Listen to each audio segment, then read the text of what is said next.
one of the things I did yesterday when I had a very busy day and back to back to back to back things, and I was driving out to go to rehearsal for summer concerts that I'm working on. And before I got into the car, I realized I was like, you know what? If this makes me 10 minutes late, so be it. I'm going to take off my shoes. Like, my car was parked beside a park.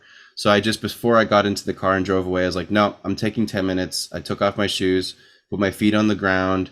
I just stared up at the sun, like what you were doing, Lisa, with when you just stayed in bed and just thought about nothing or everything and whatever. Just let your mind go wherever it wanted to. And I just turned off the brain for a bit. I was just standing in the grass, looking up at the sun, just going like, and breathe, and breathe. Let's take a moment before I go into another work mode, and just that 10 minutes of a bit of nature, a bit of grounding, a bit of earthing, a bit of sun, a bit of vitamin D, a bit of contemplation.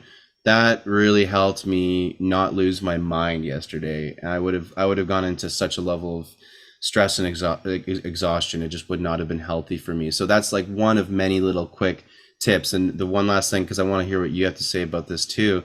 Yeah, the one last thing is that I still, the biggest thing for me is that I have to remind myself constantly that that rest and that contemplation is equally as important as the work itself, as the money, as all of that stuff. It is so, so, so important. And it's very easy to forget that.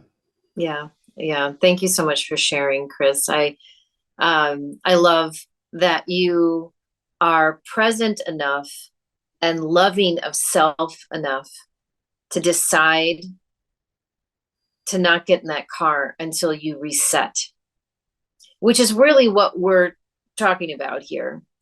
Are we saying don't multitask ever again?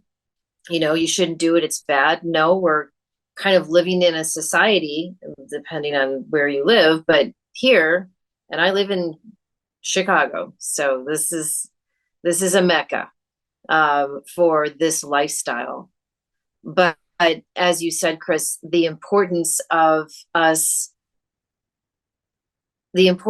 self-care practices that we instill for ourselves will have ripple effects that are in such the positive reservoir that it will give us more life to live. And so, I think that when we are in a place of stillness, even if it's for 5 minutes or 10 minutes throughout our day, and I do this all the time. I set my alarm on my phone. I try not to have back to back calls. That doesn't make sense to me. I have 55-minute calls, or I start my calls 5 minutes after the first of the hour so that I could go to the bathroom, so I can grab some tea or have some water, get up and stretch, take some deep breaths. That's a mainstay for me. But when we get still for a second, then we become present. Think about that. And what happens when we become present? We have less reaction, and we have the ability to respond versus react. And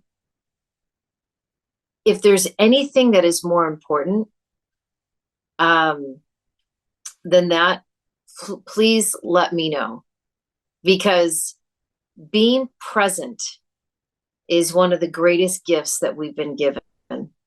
And it will allow us to not only self-care ourselves, but it flows out with all who we interact with.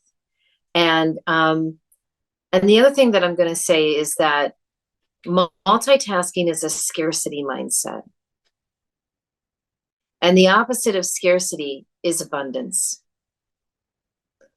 And that giving of ourselves the moment of breath, of breathing, of pause, of presence, then we're like more malleable. It's the same thing, like it reminds me of like going to the gym. There's a lot of people who just like go right at it, but they don't stretch first. Right? And we have to stretch. I mean, there's a lot of issues that you could have in your physical body if you don't stretch. Hamstring pulls, whatever, just different pulls. You can lock your knees up, ankles, whatever. There's a lot of things. Most people, if you are tense and then you start working out, you have a more likelihood of injuring yourself. So taking these moments of pause is like stretching before you exercise.